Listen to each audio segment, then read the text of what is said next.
Bienvenue dans Poker Builder. Aujourd'hui, on fait un épisode un peu spécial, ton bilan à 6 mois. Pas un bilan basé sur l'émotion du moment, ni sur un mois run good ou run bad, mais un cadre simple pour mesurer ta vraie progression. L'objectif, c'est que tu puisses te dire à la fin, voilà ce qui a réellement changé dans mon jeu, voilà ce qui n'a pas changé, et voilà ce que je fais ensuite. On va parler de métriques utiles, de métriques trompeuses, d'une méthode d'auto-évaluation ultra concrète et on finira avec un plan clair pour les 6 prochains mois, plus un mini-exercice à faire dès maintenant. Partie 1, les métriques qui comptent vraiment. Premier point, au poker, la progression ne se voit pas toujours dans les résultats à court terme. Donc pour mesurer correctement, il faut des métriques qui réduisent l'effet de la variance. La première métrique, ton win rate sur un échantillon suffisant. Ton win rate, c'est ton gain moyen en big blind pour 100 mains ou en big blind par heure selon ton format. Et la notion clé, c'est échantillon suffisant. Sur 5000 mains, tu peux être un génie ou un désastre sans que ça veuille dire grand-chose. Sur 50 000 à 200 000 mains, selon les formats, tu commences à voir une tendance. Sur 500 000 mains, tu as déjà une image nettement plus fiable. Si tu joues en tournoi, c'est encore plus volatile. On parle souvent en centaines, voire en milliers de tournois pour lisser. Donc la bonne question n'est pas « est-ce que j'ai gagné ce mois-ci ?», mais « est-ce que sur un volume significatif, ma courbe de performance se stabilise et s'améliore ?» Deuxième métrique qui compte, le respect du process. Pose-toi des questions très concrètes. Est-ce que tu fais des sessions avec un objectif ? Est-ce que tu reviews réellement des mains ? Est-ce que tu prends des notes ? Est-ce que tu repères des spots récurrents ? Est-ce que tu as une routine mentale minimale ? Ton process, c'est ton système de progression. Les résultats, eux, sont un sous-produit. Un joueur qui a un bon process peut passer 2 mois sans résultat, mais sur 6 mois, il dépasse presque toujours celui qui joue au feeling. Troisième métrique, l'évolution de tes fuites. Une fuite, c'est une erreur récurrente qui te coûte cher. Trop payer river par curiosité, trop 3 bêtes hors de position sans plan, trop bluffer des profils qui ne foldent pas, mal choisir tes tables, te level ou tiller en fin de session. Mesurer ta progression, c'est vérifier si tes fuites diminuent en fréquence et en coût. Même si tu runs mal, si tu perds moins d'argent sur tes erreurs habituelles, tu progresses. Partie 2, les métriques qui trompent. Maintenant, parlons des faux amis, ceux qui donnent l'illusion de progresser ou de stagner.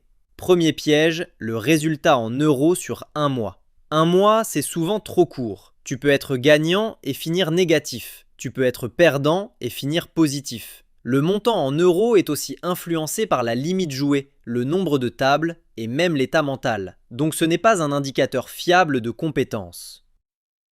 Deuxième piège, le feeling de progression.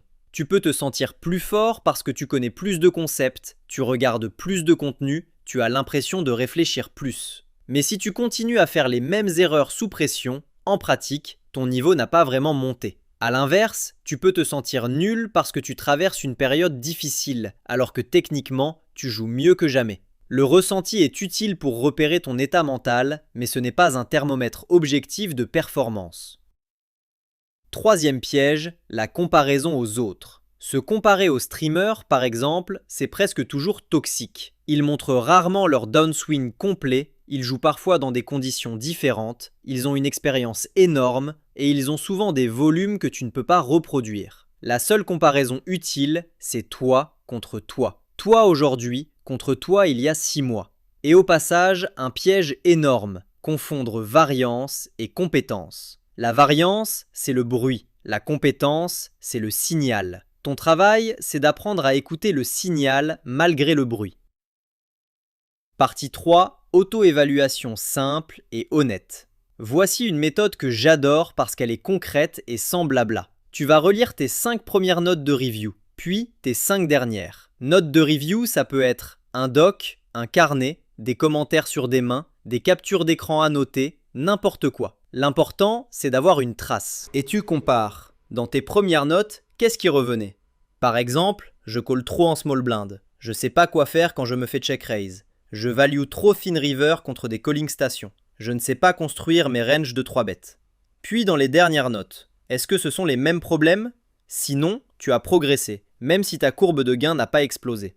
Si oui, Ça ne veut pas dire que tu es nul, ça veut dire que tu as trouvé tes chantiers prioritaires, et c'est déjà une excellente information. Et maintenant, l'exemple obligatoire. Imagine un joueur, on va l'appeler Karim. Karim joue en petite limite depuis 6 mois. Il a l'impression de stagner. Son solde ne bouge pas vraiment. Certains mois il gagne, d'autres il repère. Il commence même à douter. Peut-être que je suis fait pour ça ? Il fait l'exercice. Il relit ses 5 premières reviews. Il voit noir sur blanc. 1. Il payait beaucoup trop souvent river pour voir. 2. Il bluffait des profils très passifs qui ne foldaient jamais. 3. Il surjouait top pair. Il partait à tapis trop facilement. 4. Il jouait fatigué et finissait ses sessions en tilt. 5. Il n'avait aucune idée des sizing, il faisait un peu au hasard. Puis il relit ses 5 dernières reviews. Et là, surprise, ces erreurs-là ont presque disparu. À la place, il travaille des sujets plus avancés pour son niveau.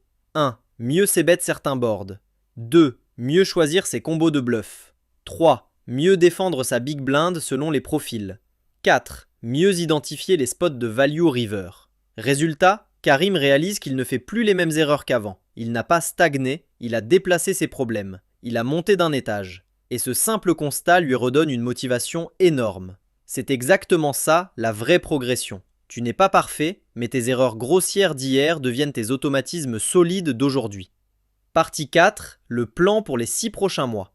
Un bon bilan ne sert à rien si tu ne sais pas quoi faire ensuite. Donc je te propose un plan simple en 3 objectifs et seulement 3 pour éviter de te disperser. Objectif technique, un seul thème. Exemple, améliorer mon jeu river, réduire mes calls hors de position, construire des ranges de 3 bêtes plus cohérentes, mieux jouer les pots 3 bêtes. Choisis celui qui revient le plus souvent dans tes reviews récentes. Objectif mental, un seul comportement. Exemple, mettre en place une règle stop loss, faire une pause de 5 minutes dès que tu sens de l'agacement, ne plus lancer de session si tu es fatigué, finir chaque session par 3 mains marquées même si tu n'as pas envie. Le mental, ce n'est pas être zen, c'est avoir des règles simples quand tu ne l'es pas. Objectif de volume, une cible réaliste. Pas jouer tous les jours, mais un chiffre qui colle à ta vie. Par exemple, 15 000 mains par mois, ou 25 tournois par semaine, ou 4 sessions de 90 minutes par semaine. Le volume est là pour te donner assez de situations pour apprendre, pas pour t'épuiser. Et n'oublie pas un dernier piège, ne jamais faire de bilan. Si tu ne t'arrêtes jamais, tu joues, et tu ne sais même plus si tu progresses. Un bilan à 6 mois, c'est comme une carte routière. Tu vois d'où tu viens, où tu es et où tu vas. Mini-exercice. Fais ton bilan maintenant. Prends 1 minute, vraiment. Réponds à ces 3 questions. 1. 3 choses que tu as améliorées en 6 mois. Ça peut être technique ou mental. Exemple, je fold plus facilement river, je tilte moins, je comprends mieux les sizing. 2. 3 choses que tu dois encore travailler. Sois honnête mais factuel. Exemple, je défends trop loose en big blind. Je ne sais pas assez value fin. Je me compare trop aux autres. 3. Ton plan pour le mois prochain. Une phrase pour l'objectif technique, une phrase pour l'objectif mental et une phrase pour le volume. Simple, mesurable, faisable. Avant de se quitter, si tu veux centraliser ton process de progression, tes objectifs et structurer ton travail de manière plus claire, va faire un tour sur pokerbuilder.com. C'est une plateforme tout en un pensée pour les joueurs de poker. Apprendre, s'organiser et construire une progression durable étape par étape. On se retrouve dans le prochain épisode. D'ici là, fais ton bilan, garde ce qui marche et construis la suite.